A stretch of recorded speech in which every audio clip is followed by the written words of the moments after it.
Dobrý den, připadají vám sídliště příliš jednotvárná, dětská hřiště uniformní, z plastu a nerezové oceli?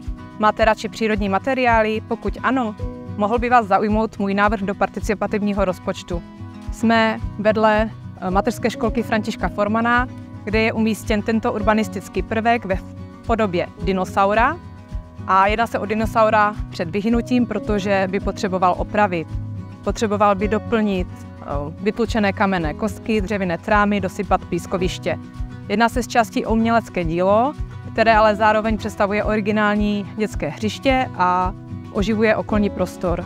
Pokud mému návrhu dáte hlas, nemusíte za dinosaury jezdit už do dinoparku, ale na Dubinu, kde snad společným úsilím oživíme toto dílo, které bude dělat radost nejenom dětem, ale i všem kolem jdoucím.